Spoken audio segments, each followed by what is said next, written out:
What's going on, YouTube and goaltenders? This is Sean with Routine Fitness, and today we're going to go over my off-season dryland daily movement routine for phase 1. Let's get it.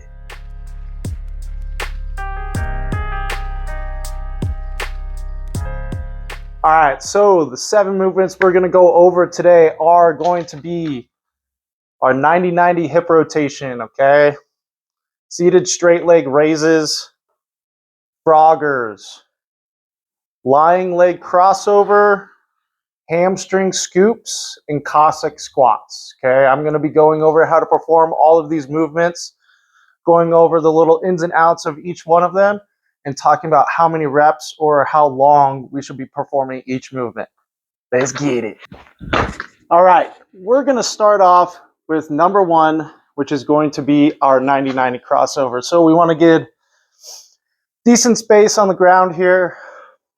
I don't know, 3-4 feet by 3-4 feet, just a spot where you can really open up and stretch out. So for that 90-90 crossover, we're going to start sitting down on our butt.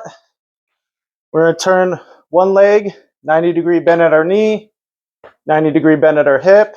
Other leg, same thing, 90-degree bend at our knee, 90-degree bend at our hip, okay? We're going to start on one side, lean back. We're going to lean over, and we're trying to get our chest towards our knee. Okay, trying to lean in, get our chest towards our knee, really feel that deep stretch in our hip, okay? Lean forward, sit back up. We're going to open up with this knee first, rotate at our heels down, and then same thing on this other side here, okay?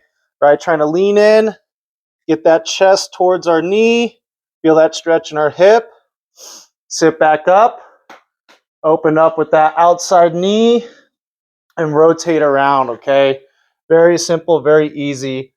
Most of these movements, we're going to start off probably a little stiff, but by the end of the set, we should be able to get into a deeper stretch and feel a little bit more out of the movement, okay? We're looking to do this about 10 times on each side, making sure that we're getting some deep breathing in there and really focusing on feeling a deep stretch at the end of the position. All right. Number 2. Okay, we're going to go for that straight leg raise. Okay, this is a very simple one. Still sitting on our bum. We're going to extend our legs out straight in front of us. We want to make sure we're sitting up nice and tall, okay? We don't want that hunched over position, okay?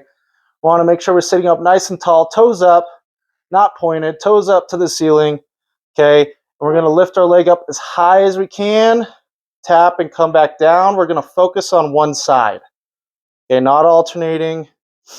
You're going to feel a big squeeze in the hip, maybe in your quad a little bit here. Okay, we're going to be looking for about 10 to 20 reps, depending on your strength, on each side. And we're going to focus on one side at a time. All right, we're going to work on number 3 now, froggers, okay? So staying on the ground, we're going to flip over onto our hands and knees, okay? So we want to make sure we have kind of a nice wide knee stance. We don't want a tight stance for this one, okay? We want it nice, open, and wide. Hands on the ground.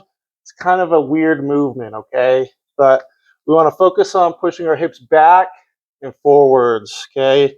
Back and forwards. Nice and simple, nice and easy.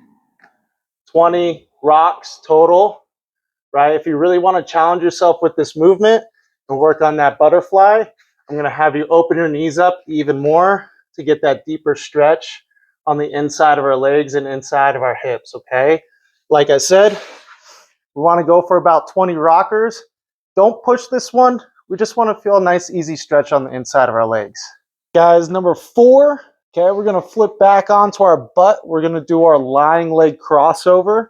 Okay, so we're going to lay back, put our arms out to our side.